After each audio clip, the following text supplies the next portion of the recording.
Sanctum Mysteries, starring Ann Seymour and Myron McCormick.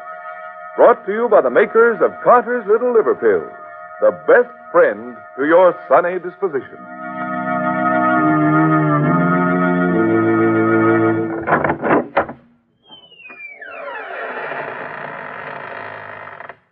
Good evening, friends. Welcome. Welcome to the Inner Sanctum. This is Raymond, your host, teller of strange tales. Come in, if you dare. Now, before we begin, a word to those of you who don't frighten easily. It'll be no disgrace if before we're finished you find yourself trembling against your will. Inner Sanctum Mysteries takes great pleasure in presenting two of America's best-known and best-loved radio artists, Miss Ann Seymour and Mr. Myron McCormick. Tonight, these two favorites of the air lanes co-star in The Man from Yesterday, an original radio mystery drama by Milton Geiger, brought to you by the makers of Carter's Little Liver Pills, the laxative with the two-way action. For over 60 years, everybody has known that the name Carter's Little Liver Pills means gentle and efficient help whenever a laxative is needed. Yes, and they know, too, that Carter's Little Liver Pills bring added relief by waking up the flow of a very important digestive juice. So take advantage of this two-way action and ask for Carter's Little Liver Pills.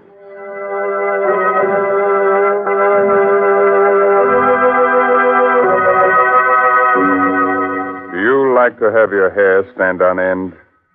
You like to feel your blood run cold? Of course you do. Come along with me, then, to the jungle. Still and hot, weirdly yellow in the strange light of the tropic moon. In a clearing, the African natives of Dr. Robert Rand's museum party sway to the slow throb of their drums. A few hundred yards off in the thick bush, a monstrous humpbacked shape drops silently from the trees, moves swiftly across the shadowed jungle floor. Suddenly, the earth gives way under the dark, crouching monster's feet. He struggles wildly a moment and falls, disappearing into the earth.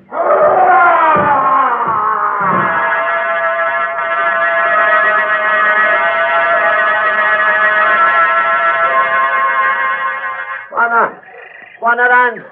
Quick, come quick. Ngagi, come quick. Eh? What's up, Sangala? Is something wrong, Sangala? Wana, you come fast. Bring big gun. Oh, what is it? Ngagi. Gorilla? Where? Old man gorilla. He fall in trap. Oh, you shouldn't go, Bob. You're fever. Where is he? Where is the gorilla? Sangala show you. Bring big gun. You follow me.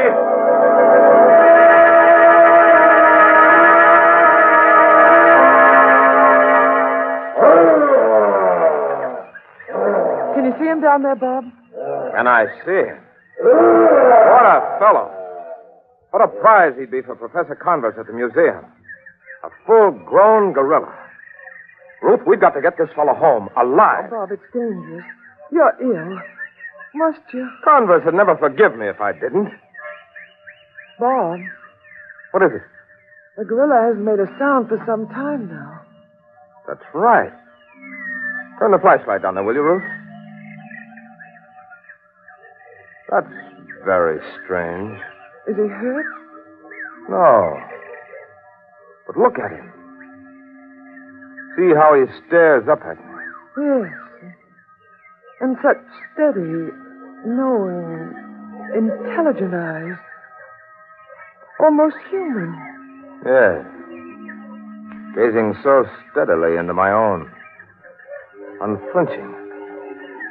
Unafraid. And puzzled. As though he's seen me before. As though he recognizes me. Is trying to remember me from somewhere.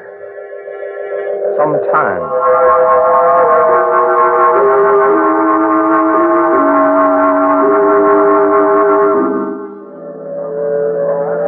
All right. Easy, man.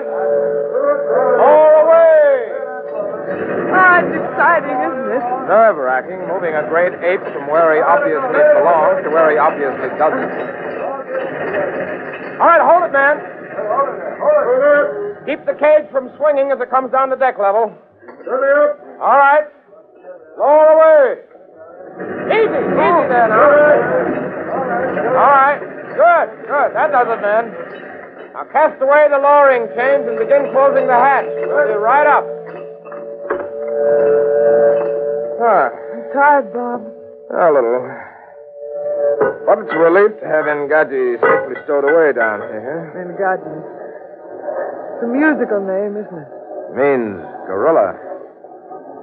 Well, nothing to do but keep him safe in his cage, keep him from catching cold, and feed him wild carrots and parsley. If it were for anyone but Professor Converse, I'd chuck it all right now. Sorry I started it.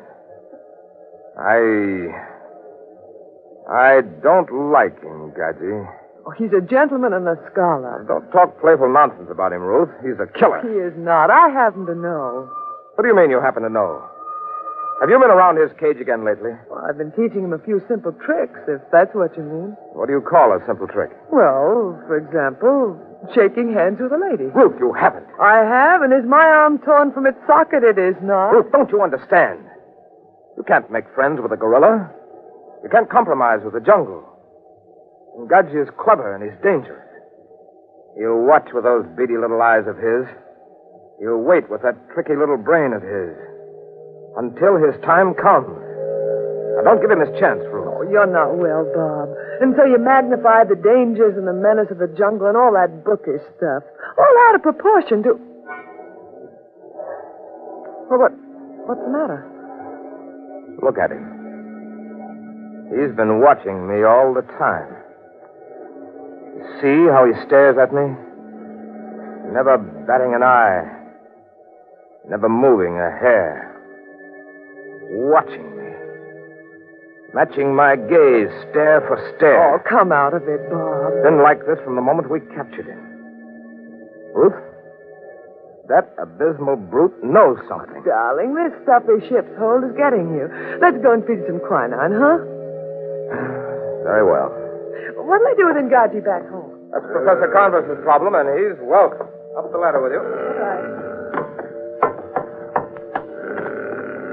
All right, men. Batten her down. Bye-bye, Ngaji. So long, old man. Be good.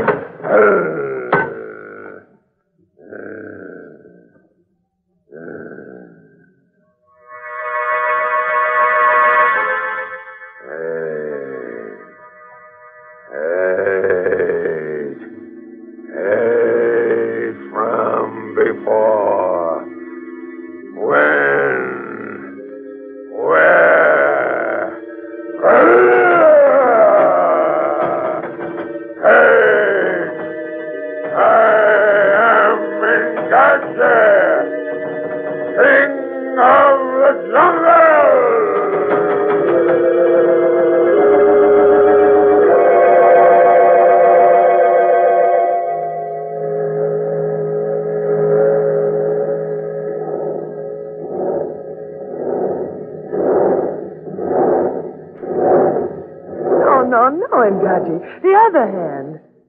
That's it. That's it. Ah, good fellow. Now, the other hand. Take my left hand now. The left. That's it. Oh, careful now. Don't squeeze so hard. Hey, Butch, take it easy. No. Mustn't pull. Stop pulling, do you hear? Ngaji. That's better. Now let go of the lady's hand. That's it. Now then, how about some exercise? Think you could walk around the hold here with a distinguished dame on your arm? Yeah, let's see how this chain and iron pin work on this door. They think you can't be trained, but I know you can. Oh, this is easy. Oh, have this iron pin up in just a minute. Just be patient, old fellow. Oh, here it comes. Oh. Well, better luck next time. You down there, Ruth? Coming, Bob. I was just having a word with Ngaji. Well, hurry. We've got little old New York on our horizon, and I'm quite glad.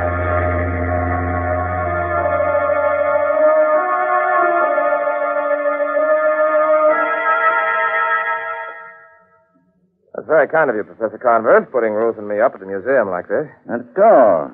A plenty room.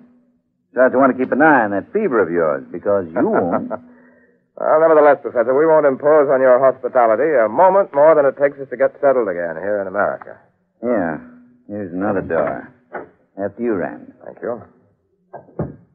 This old wing is out of use, but it still has electricity.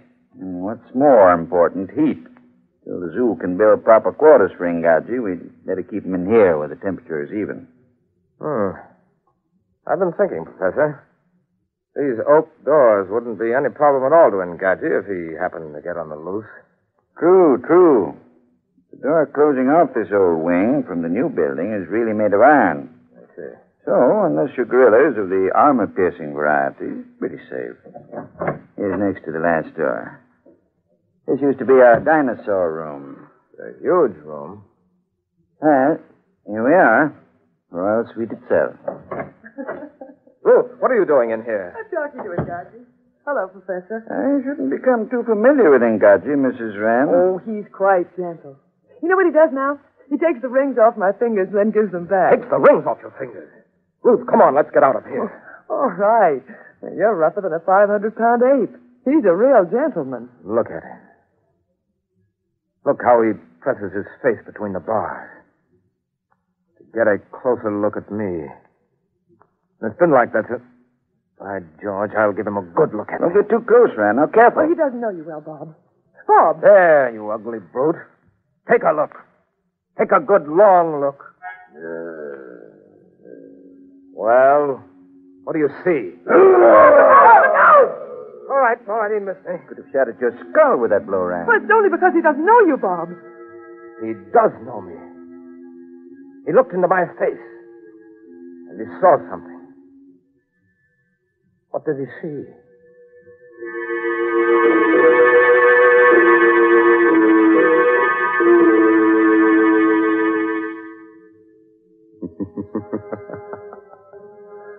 What do you think he saw?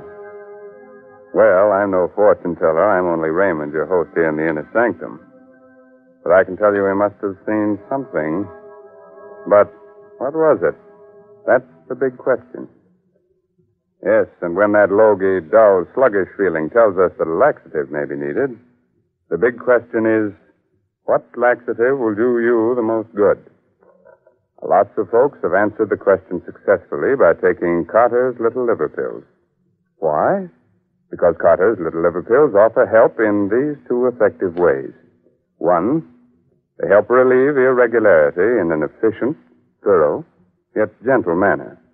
Two, usually within a half hour after taking them, Carter's Little Liver Pills wake up the flow of a very important digestive juice. It's this vital juice that helps tone up a lazy, sluggish digestive system so that folks can lose their grouts and feel better. You better keep that in mind, friends. And next time, remember Carter's Little Liver Pills. The laxative that helps in more ways than one.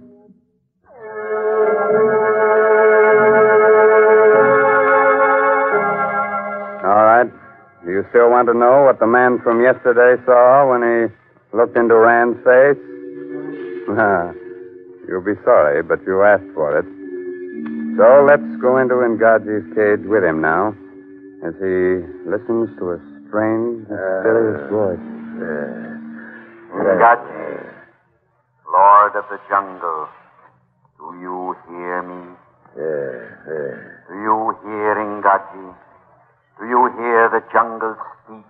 Engadji. I am Engadji. I am the jungle. Jungle. You looked into the man-creature's pale eyes. Do you remember now? Do you remember that other Engadji 1,000 million moons ago, before the pale man-creature walked the earth? Man. Small. Wait. Do you remember, Engadji? Remember. You fought with him in the jungle, fought for the beautiful she.